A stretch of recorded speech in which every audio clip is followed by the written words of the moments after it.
हिमाचल सरकार ने सामाजिक कल्याण एवं स्वास्थ्य मंत्री कर्नल धनीराम शांडिल जी, हमारे शिमला के विधायक माननीय श्री हरीश नाटा जी, शिमला के महापौर श्री सुरेंद्र चौहान। आत्मनिर्भर प्रदेश की ओर तेजी से गतिमान हिमाचल। दूध की धारा से किसानों के जीवन में समृद्धि लाने के मुख्यमंत्री ठाकुर सुखविंदर सिंह सुक्खू के भागीरथ प्रयास सफल साबित हो रहे हैं। प्रदेश सरकार ने गाय के दूध के समर्थन मूल्य को 32 रुपए से बढ़ाकर 45 रुपए और भैंस के दूध के समर्थन मूल्य को 47 रुपए से बढ़ाकर 55 रुपए प्रति लीटर किया है। दूध खरीद पर समर्थन मूल्य देने वाला हिमाचल देश का पहला राज्य है। एक गाय ली है। पहले ये दूध डेयरी में 30 रुपए किलो जाता था, लेकिन अब ये बढ़ाकर 45 रुपए किलो कर दिया है, जिसके लिए हम अपने मुख्यमंत्री सुखविंदर सिंह सुक्खू का आभार व्यक्त करते हैं। प्रदेश सरकार ने जो दूध के दामों को बढ़ाया है, जिससे हमें बहुत लाभ हुआ है, हमारे घर के आर्थिक स्थिति में सुधार हुआ है, इसलिए मैं प्रदेश सरकार का धन्यवाद करती हूँ। सुखविंदर सुक्खू जी का भी तहे दिल से धन्यवाद करती हूँ। गाय का जो दूध के दाम है वो 45 रुपए और भैंस का जो दूध का दाम है वो 55 रुपए है। जो माननीय हमारे मुख्यमंत्री श्री सुखविंदर सिंह सुक्खू ने ये हमें रेट दिए हैं, हम इससे फुली सेटिस्फाई हैं और उनका इस बारे में धन्यवाद भी करते हैं। जब से नई सरकार आई हुई है, मैं श्री सुखविंदर सुक्खू का बहुत हार्दिक दिल से बहुत बहुत धन्यवाद करती हूँ कि उन्होंने किसानों के बारे में बहुत सोचा। इससे जो है हमारे गांव की जितनी भी महिलाएं हैं तो लोगों को दूध के बहुत अच्छे रेट मिल रहे हैं। इससे सारे किसान बहुत खुश है। मिल रहा है सरकार का धन्यवाद जी। दूध के रेट जो माननीय सुखविंदर सिंह सुक्खू जी और प्रदेश सरकार ने बढ़ाए हैं, पशुपालक इससे बहुत खुश हैं।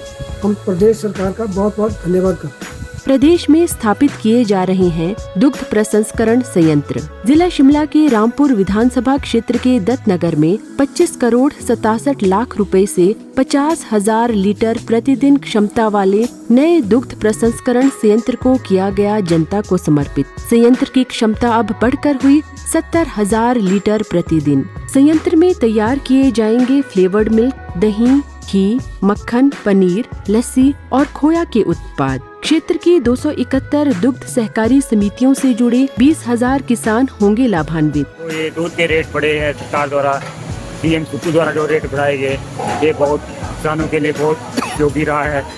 और जो यहाँ प्लांट खुला गया है और जो अभी पीएम साहब यहाँ से उद्घाटन करेंगे एक नए प्लांट का, उससे भी लोगों को बहुत फायदा होगा। जिला कांगड़ा के ढगवार में 225 करोड़ रुपए की लागत से निर्मित होने वाले अत्याधुनिक मिल्क प्लांट में दूध संग्रहण के लिए 247 दुग्ध सहकारी समितियों को किया गया गठित। दूध की खरीद में पारदर्शिता सुनिश्चित करने के लिए शुरू की जाएगी डिजिटल प्रणाली। 1,40,000 लीटर प्रतिदिन की तुलना में अब मिल्क फैट 2,10,000 लीटर प्रतिदिन दूध का कर रहा है संग्रहण। 45 रुपए प्रति लीटर की दर से गुणवत्तापूर्ण दूध की खरीद की जा रही है सुनिश्चित। 12 मीट्रिक टन प्रतिदिन की तुलना में 14 मीट्रिक टन प्रतिदिन कैटल फीड का किया जा रहा है उत्पादन। जनता से किए वायदों की पूरा होने से लोगों की जगी आस। जनप्रिय मुख्यमंत्री ठाकुर सुखविंदर सिंह सुक्खू पर है सबको विश्वास। लोगों की आकांक्षाओं को पूरा करने के लिए मुख्यमंत्री कर रहे सतत प्रयास।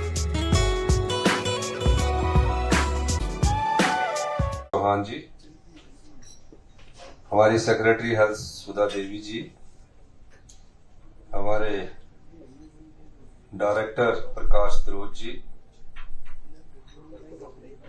जोया अली रिजवी जी हमारी deputy commissioner NHM, Priyanka Verma ji mission director NHM, सभी डोनर्स जो भी आए हैं, सभी टीवी चैंपियंस और सभी उपस्थित सभागार में मेरे साथीगण।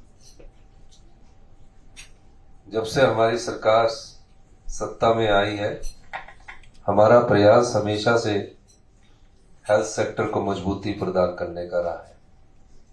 चाहे वो किसी भी क्षेत्र में ले लीजिए, टीबी से संबंधित है, जो भी नई बीमारियां दिन प्रतिदिन आती है, सीजनल डिजीज आती है, सब प्रकार से हमारी सरकार प्रयास कर रही है कि इनका डायग्नोज प्रॉपर तरीके से हो। और मुझे खुशी है कि आज हिमाचल प्रदेश के 12 जिलों में ये टीबी उन्मूलन कार्यक्रम जो 100 दिन के लिए चलाया जाएगा, और जो हमारे टीबी के संबंध में हिमाचल प्रदेश की जो प्रगति है वो बहुत अच्छी है। तकरीबन 4000 के करीब से कम के लोग हमारे टीबी के से ग्रस्त होंगे। मेरा मानना है कि हम इन्हें 100 दिन के जब हम कार्यक्रम शुरू करेंगे, 100 दिन के अंदर पहचान करने के बाद उनका इलाज हम शुरू कर देंगे और जल्दी भी हिमाचल प्रदेश टीबी मुक्त हो जाएगा।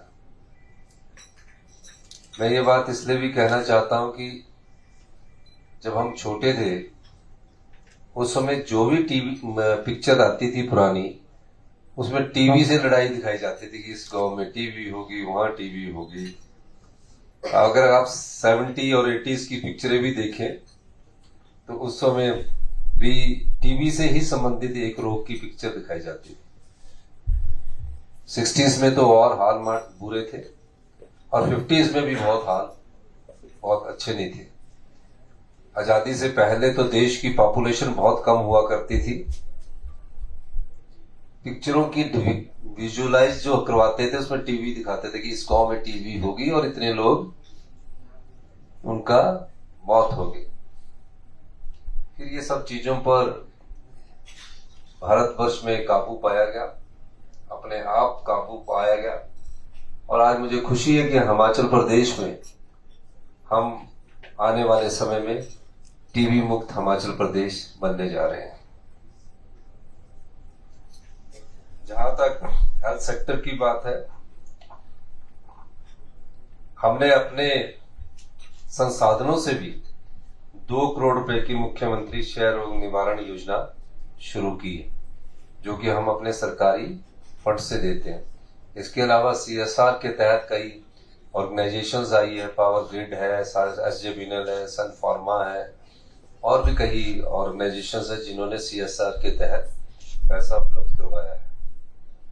हमारी 13% आबादी, 13% या इससे अधिक आबादी 60 साल की उम्र की से ज्यादा की है।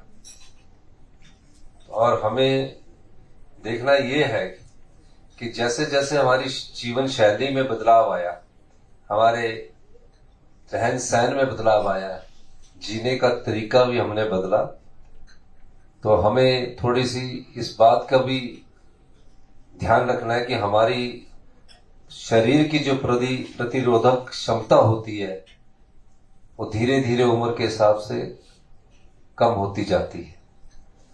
और जो आजकल खान पान है वो ऐसा खान पान है कि प्रतिरोधक क्षमता को बढ़ाता नहीं है बल्कि वो और कम करता है।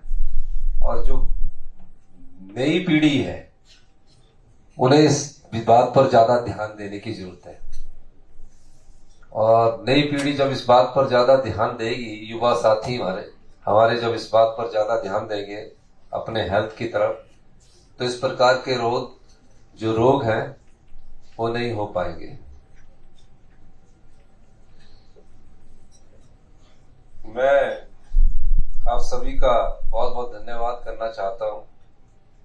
जब से हमारी सरकार आई है, हमारी सरकार की जो प्राथमिकताओं में है उसमें हेल्थ सेक्टर हमारा प्रायोरिटी सेक्टर्स है। हम उस पर विशेष ध्यान दे रहे हैं। अभी आने वाले समय में बहुत हमने बदलाव किए हैं, लेकिन 40 साल से एक ऐसी व्यवस्था चल रही है जो रूटीन की व्यवस्था है, उस व्यवस्था में हम बदलाव कर रहे हैं। और हमने कई बार कहा कि हम व्यवस्था परिवर्तन से आत्मनिर्भर हिमाचल का निर्माण करेंगे। हेल्थ सेक्टर में मैं बताना चाहूंगा, हमने कैजुअलिटी को अपग्रेड करके डिपार्टमेंट ऑफ इमरजेंसी मेडिसिन बनाया है। और जो वर्ल्ड क्लास मेडिकल टेक्नोलॉजी की प्रैक्टिस पूरे वर्ल्ड में है उसको हिमाचल प्रदेश अपनाने जा रहा है। उसमें किसी भी प्रकार के कोई भी धन की कमी नहीं है। लेटेस्ट टेक्नोलॉजी के टेंडर्स हो चुके हैं, मशीन्स आनी शुरू हो जाएगी। ये शुरुआत है, एक सोच है, ताकि भविष्य में हमारे जो 75 लाख की जनसंख्या में जो हमारे साथी, हमारा समाज, हमारा परिवार रहता है, उसे पहली ही स्टेज पर ये डायग्नोज हो जाए कि मुझे किस बीमारी से किस प्रकार लड़ना है। अभी तक जो हालात है वो ट्रांजिशन में लोगों को भेजा जाता है, सिविल हॉस्पिटल से आईजीएमसी हॉस्पिटल, आईजीएमसी के बाद पीजीआई, और रेफर में ही 6 महीने लग जाते हैं और हमारी डिजीज जो है बहुत ज्यादा बढ़ जाती है। उस स्थिति को समझते हुए हेल्थ सेक्टर को भी रैशनलाइजेशन करने की जरूरत है, और हम जल्दी ही जो मेडिकल कॉलेज है इनका कैडर अलग करना चाहते हैं, हेल्थ डायरेक्टरेट ऑफ हेल्थ का अलग कैडर करना चाहते हैं, क्योंकि एक दूसरे के बीच में रहकर और राजनीतिक दबाव के कारण वो अच्छी तरह से आगे उसमें सुधार नहीं कर पाते। हमारा प्रयास है कि हम उसमें सुधार करें, और जो डॉक्टरों की कमी है, जो डॉक्टर छोड़कर जा रहे हैं, उसका ऑनरियम बढ़ाने का हमने निर्णय लिया है। जो पीजी करता है उसको 60,000 से बढ़ाकर 1 लाख रुपया कर दिया जाएगा, और जो एसआरशिप या डीएमई कर रहा है उसको 90,000 से बढ़ाकर 2.25 लाख करने की हम कोशिश कर रहे हैं। वो इसलिए कर रहे हैं कि हम हिमाचल प्रदेश की जनता को हम वर्ल्ड क्लास प्रैक्टिस के हिसाब से डॉक्टर उपलब्ध करवा सकते हैं। डॉक्टरों की जो अवली जो काम करने हैं 8 घंटे या 9 या 10 घंटे करने का है, उस सिस्टम को स्ट्रीमलाइनिंग करने की हम कोशिश कर रहे हैं, क्योंकि ये सब प्रयास एकदम नहीं हो सकते। एक ऐसी व्यवस्था चली है जिसके साथ हमको रहना पड़ रहा है, लेकिन धीरे धीरे इसमें बदलाव आएगा, और 1 साल के भीतर आप हिमाचल प्रदेश में आधुनिक टेक्नोलॉजी के आधारित मेडिकल साइंस का और मेडिकल टेक्नोलॉजी के आधार पर आप इलाज होता हुआ देखेंगे। प्रयास है, टाइम जरूर लगेगा, लेकिन इस दिशा में मुझे अच्छा लगा कि डॉक्टर भी सोचने लगे, अधिकारी भी सोचने लगे, और राजनीतिक लोग भी सोचने लगे, तभी एक अच्छा हेल्थ सेक्टर को हम विकसित कर सकते हैं। शिक्षा के क्षेत्र में हम महत्वपूर्ण बदलाव करने जा रहे हैं। Rajiv Gandhi day boarding school ग्रामीण क्षेत्रों में खोले जा रहे हैं, आधुनिक स्कूल खोले जा रहे हैं, स्विमिंग पूल तक की व्यवस्था उन स्कूलों में हम करने जा रहे हैं, खेल की सुविधा हम देने जा रहे हैं। 5 हमारे इन स्कूलों में काम शुरू हो चुका है, और इस दृष्टि से हम शिक्षा क्षेत्र में महत्वपूर्ण बदलाव लेकर एक करिकुलम भी हम उसमें शामिल करने जा रहे हैं हेल्थ से संबंधित, ताकि भविष्य में बच्चे जब बचपन में एक चीज विकसित होती है तो उसकी लाइफ लॉन्ग चलती है। तो इस दिशा से हम आगे बढ़ रहे हैं। तीसरा, हमारा जो प्राकृतिक सौंदर्य है, हमारा जो जलवायु है, हम नॉर्दर्न इंडिया के लंग्स कहलाते हैं। यानी कि अगर आज नॉर्दर्न इंडिया में जितनी भी अच्छी जलवायु जाती है, ऑक्सीजन जाती है, वो हिमाचल प्रदेश के जंगलों से जाती है। 67% हमारा फॉरेस्ट कवर एरिया है। हमारी सरकार से, भारत सरकार से कई बार मांग रहती है कि हमने अपने पेड़ों को काटने से रोका है, उसके बदले आप हमें कुछ नहीं देते। जो प्रोटेक्ट कर रहा है उसका कोई अधिकार, कोई पैसा हमें नहीं मिलता। नई चीज लगाने की, पेड़ लगाओ, उसके लिए आप पैसे देते, तो वो भी करो, लेकिन जो प्रोटेक्ट कर रहा है उसके लिए भी करो, क्योंकि अगर जंगल रहेंगे तभी जीवन और अच्छा हम जी सकते हैं। तो प्राकृतिक सौंदर्य के हिसाब से हम अपनी इंडस्ट्रियल पॉलिसीज में भी चेंजिंग लाने की कोशिश कर रहे हैं। हम चाह रहे हैं कि जो हमारा प्राकृतिक सौंदर्य है उसमें टूरिज्म हमारा प्रायोरिटी सेक्टर है, दूसरा हाइड्रो सेक्टर है, तीसरा हमारा डाटा स्टोरेज है, चौथा फूड प्रोसेसिंग है, और 5वां डेयरी इंडस्ट्रीज को हम बढ़ावा देने की दिशा में महत्वपूर्ण बदलाव कर रहे हैं। इसका ये मतलब नहीं कि हमारे जो इंडस्ट्रियल एरिया है, आम बद्दी रोटी वाला, उनमें और इंफ्रास्ट्रक्चर डेवलप करने के लिए हम काम कर रहे हैं। 1-1.5 वर्ष बाद आप बद्दी का भी देखेंगे, और हम उसमें भी बहुत बदलाव कर आने वाले बजट में उसकी नई तस्वीर के साथ हम आने वाले हैं। और हम चाहते हैं कि 2027 तक हिमाचल प्रदेश सेल्फ रिलायंट बने, आत्मनिर्भर बने।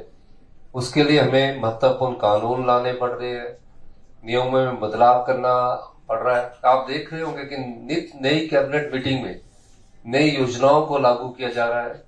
युवाओं को कैसे रोजगार मिले। हिमाचल के युवा कहीं भी जाओ, बाहर जाकर मिलते हैं, हॉस्पिटैलिटी सेक्टर में मिलते हैं। उससे ज्यादा हम मजबूत हॉस्पिटैलिटी सेक्टर को यहां मजबूत करने जा रहे हैं। 5 star 7 stars hotels Himachal Pradesh में आ रहे हैं, पर उसके लिए सबसे पहले इंफ्रास्ट्रक्चर की जरूरत है। हम हेलीपोर्ट्स का निर्माण करने जा रहे हैं, एयरपोर्ट्स की एक्सपेंशन करने जा रहे हैं। बाहर जितने भी विदेशों में जाओ, अगर आप देखोगे तो हिमाचल सबसे सुंदर है। बिग हिमालय यहाँ है, मिड हिमालय यहाँ है, शिवालिक हिल यहाँ है, और स्नो बाउंड एरिया जो है, कई लोग स्विट्जरलैंड जाते हैं कि टूरिज्म वहां बहुत अच्छा है, वो डेवलप हो चुका है। लेकिन अगर स्नो बाउंड एरिया की बात की जाए तो snow bound area more than Switzerland Himachal Pradesh में, यानी कि स्विट्जरलैंड से ज्यादा snow bound area Himachal Pradesh के पास है। ये सब स्वच्छ वायु से संबंधित जो चीजें हैं हमारी सरकार वो करने जा रही है। और टीबी के लिए इसलिए मैं आपको बता रहा हूं, सबसे सच्ची शुद्ध वायु ही चाहिए, स्वच्छ वायु ही चाहिए। वो सबसे ज्यादा आपको टीबी उन्मूलन में सबसे ज्यादा सहायता करती है। यही मैं कहना चाहता था। आप सब लोग आए, मैं सभी जो टीबी के डायरेक्टर्स हैं, आप सबका एक बार पार्टिसिपेंट्स का बहुत बहुत धन्यवाद करना चाहता हूँ। जय हिंद, जय हिमाचल।